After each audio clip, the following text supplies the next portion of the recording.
Next case on the docket. A guy goes into a grocery store. Let me not say a guy. A racist dude goes into a grocery store and shoots up the grocery store, killing 10 black people. Now, this is my problem with it. Not the fact that you murdered 10 innocent people that had nothing to do, but you went into this store and were arrested without incident. That's what my problem is. You were arrested. You managed to shoot up an entire grocery store. People, just old people, just in there getting dinner for the day, getting groceries. You shot up a whole grocery store and were able to walk away. How is that possible? How is it possible that the police did not show up with their guns already out and escalate this situation to where you are no longer with us? Now, before somebody hits me up and say, Lab, you're advocating for violence. No, I'm not advocating for violence. But what I am advocating for is equality. I want the same energy is what I'm looking for. I want the same energy you see some of these policemen have when they pull up to the scene and they seem like they got an attitude already. I want that same energy that when the dude raised his voice, the black dude raised his voice, the officer automatically put his hand on his gun. That's the same energy I wanted when you pull up to the scene. And the thing about this is, because this grocery store was on the black side of town, the failures that took place at several levels of this call is amazing. Woman said that she called 911 and this took place. Can you walk us through what you saw this afternoon? I didn't really see much at all. I just heard the gunshots and just dropped down to the ground and just waited for him to stop. And he just wouldn't stop. So I tried to call 911 and I was whispering because I could hear him close by. And when I whispered on the phone to 911, the dispatcher would start yelling at me saying, "Why are you whispering? You don't have to whisper." And I'm trying to tell her, like, "Ma'am, he's in the store. He's shooting as an active shooter. I'm scared for my life."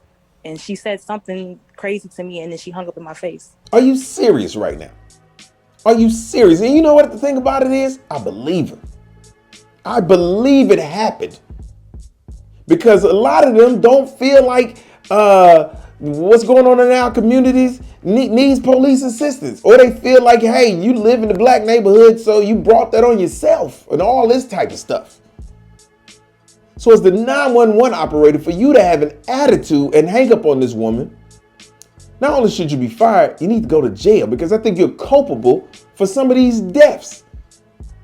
How many deaths might have been stopped or not happened had this woman's phone call been taken seriously from the jump? And you sent the proper assistance in a timely manner instead of telling her she ain't got the whisper. She do got the whisper because she trying to live. What is your problem, Miss 911 operator? And I don't care what color or race the 911 operator is. The 911 operator was a dickhead, point blank and simple. And I just want everybody. See, we have to demand more. We mad at so many people, but sometimes I don't think we mad at the right people. I want us to be mad at the officers that don't have the same energy. I want to be mad at the same politicians who don't have the same energy. I want us to be mad at the city council people who don't have the same energy. I want us to be mad at these people who think that having AK-47s is okay for regular people to have it. I want to be mad at the people who knew that this boy threatened to shoot up his high school graduation last year.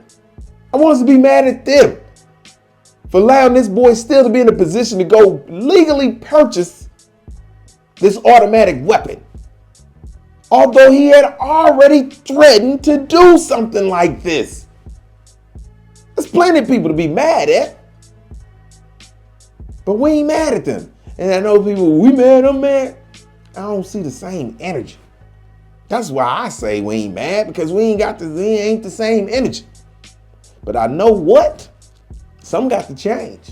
And I don't know when it's gonna change, and I don't know if they gonna change it. But some got to change. Because let me tell you, at the rate and the speed we're going down, it's gonna get way, way worse before it get better. So, who do I blame and who's on charge for this? I blame the entire system that is an advocate and has this unhealthy love for guns. I find you all guilty. And I'm not against guns. Before somebody hit me up, say, Lab, you against guns? I'm not. I was in the military.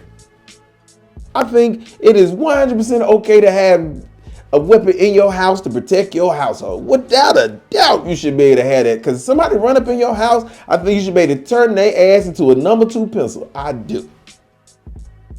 But this automatic weapon, I really don't see a need for a standard person on the street to have an automatic weapon.